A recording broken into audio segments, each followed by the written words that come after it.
La Argentina de principios del siglo XIX era una olla a presión, llena de tensiones y conflictos.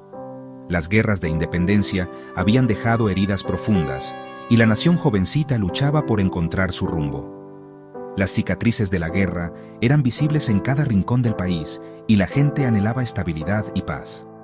En medio de esta incertidumbre, una figura imponente aparecía: Juan Manuel de Rosas. Rosas, con su carisma y determinación, se convirtió en un símbolo de esperanza para muchos. Después de un tiempo fuera del poder, Rosas volvía en 1835, no como un simple gobernador, sino con la suma del poder público.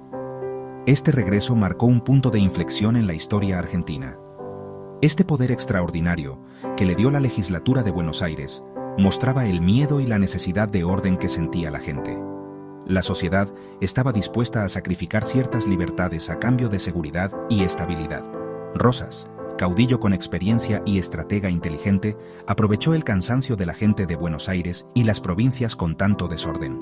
Su habilidad para leer el clima político y social le permitió consolidar su poder rápidamente. Su promesa era sencilla pero firme: traer de vuelta la paz y la unidad del país, aunque costara libertades individuales. La gente, agotada por años de conflicto, estaba dispuesta a aceptar estas condiciones. El restaurador de las leyes, como lo llamaban, empezaba así su segundo gobierno, una época que marcaría para siempre la historia argentina. Su liderazgo sería recordado tanto por sus logros como por sus controversias. Un capítulo oscuro para algunos, una época de gloria para otros.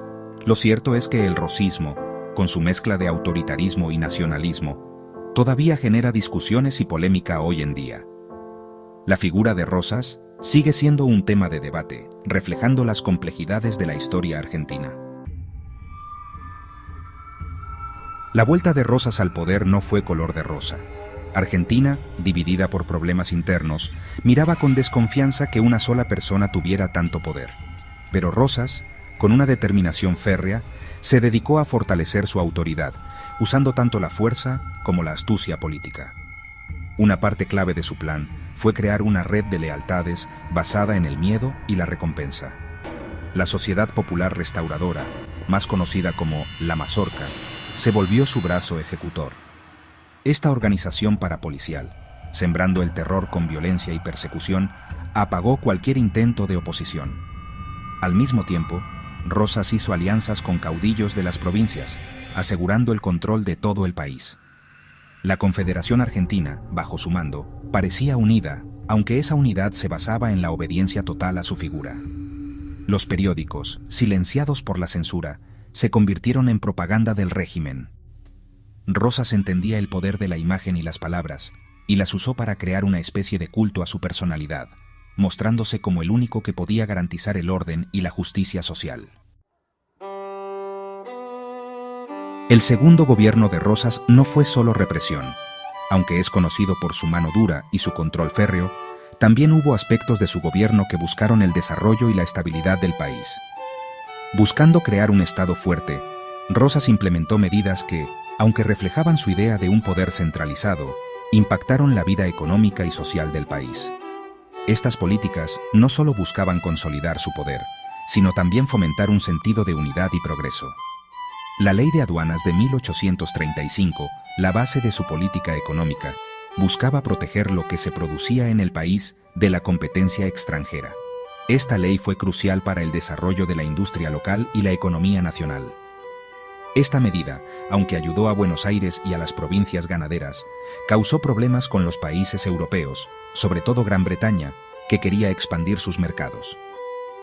Las tensiones comerciales con Europa fueron un desafío constante durante su gobierno. En cuanto a la organización del territorio, Rosas mantuvo la estructura federal, pero con Buenos Aires como el centro indiscutible. Esta centralización fue vista como una forma de mantener el control y evitar la fragmentación del país. Las provincias, aunque en teoría eran autónomas, debían obedecer al gobernador porteño y seguir sus órdenes. Esta relación de poder generó tensiones y resentimientos en algunas regiones.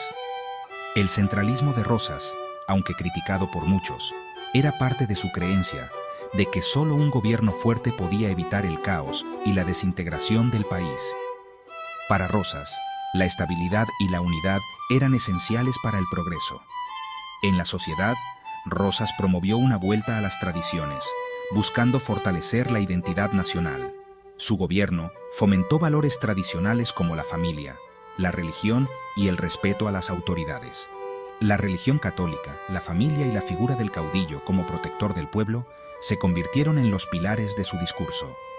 Rosas creía que estos elementos eran fundamentales para mantener la cohesión social y la lealtad hacia su gobierno. El gobierno de Rosas tuvo varios roces con otros países, marcando una era de tensiones diplomáticas y conflictos internacionales que definieron su mandato. Su negativa a dar privilegios comerciales a las potencias europeas y la defensa de la soberanía nacional en el Río de la Plata llevaron a problemas diplomáticos y bloqueos navales. Estas acciones fueron vistas como una amenaza directa a los intereses económicos de las potencias europeas, especialmente Francia y Gran Bretaña. Francia, en 1838, bloqueó el puerto de Buenos Aires, exigiendo una compensación por supuestos agravios a sus ciudadanos. Este bloqueo no solo afectó el comercio, sino que también puso a prueba la capacidad de Rosas para mantener la estabilidad interna y la unidad nacional. Rosas, con firmeza, resistió la presión francesa, negándose a ceder ante lo que veía como una ofensa a la soberanía nacional. Su postura intransigente fue un claro mensaje de que Argentina no se sometería a las demandas extranjeras sin luchar. El conflicto duró 3 años, causando problemas comerciales, pero fortaleciendo la imagen de Rosas como defensor de la independencia argentina. A pesar de las dificultades económicas, su popularidad creció entre aquellos que valoraban su defensa de la soberanía. Gran Bretaña, por su lado, no veía con buenos ojos el proteccionismo económico de Rosas y su negativa a reconocer la independencia del Uruguay, que entonces estaba bajo control británico. Las tensiones con Gran Bretaña se intensificaron, llevando a una serie de confrontaciones diplomáticas y económicas. En 1845, se unió al bloqueo francés, empezando un nuevo período de tensiones que duraría hasta 1850. Este bloqueo conjunto de Francia y Gran Bretaña fue uno de los desafíos más significativos que enfrentó Rosas, poniendo a prueba su habilidad para manejar la política internacional. A pesar de las dificultades, Rosas logró superar los obstáculos internacionales, usando la diplomacia y la amenaza de una intervención militar conjunta de las provincias para disuadir a las potencias extranjeras. Su capacidad para negociar y su determinación para proteger la soberanía nacional fueron cruciales para mantener la integridad de Argentina durante estos años tumultuosos. Durante el segundo gobierno de Juan Manuel de Rosas, la economía de Argentina cambió bastante. Rosas implementó políticas para fortalecer la economía nacional y depender menos de productos importados. Con medidas proteccionistas, ayudó a que creciera la industria local y promovió la exportación de productos del campo, sobre todo el cuero y la carne. Además, Rosas estableció un sistema para controlar los precios y los sueldos para mantener la economía estable. Sin embargo, estas políticas también generaron polémica y algunos sectores de la sociedad se resistieron. A pesar de las dificultades, el liderazgo de Rosas dejó una marca importante en la economía del país. En resumen, la época de Rosas fue un periodo de transformaciones económicas, buscando la autosuficiencia y el crecimiento del país, aunque tuvo sus desafíos y críticas. Lo que dejó Rosas en la economía argentina todavía se debate entre historiadores y economistas. Durante el segundo gobierno de Juan Manuel de Rosas, la represión era algo de todos los días en la política y la sociedad argentina. La mazorca, la temida policía secreta, fue clave para mantener el orden y eliminar cualquier oposición. Sin embargo, también hubo resistencia. Grupos opositores, tanto dentro como fuera del país, buscaron maneras de desafiar al régimen y denunciar los abusos. La batalla de Caseros, en 1852, fue el principio del fin para el gobierno de Rosas. Las fuerzas de Justo José de Urquiza derrotaron a las tropas rosistas, terminando con más de 20 años de dominio. La caída de Rosas marcó el comienzo de una nueva etapa en la historia argentina, con retos y oportunidades para construir un país más democrático. El legado de Juan Manuel de Rosas es, sin duda, uno de los más discutidos en la historia argentina. Para algunos, Rosas fue un líder fuerte que defendió la soberanía y la identidad nacional en momentos difíciles. Para otros, su gobierno fue de tiranía y represión.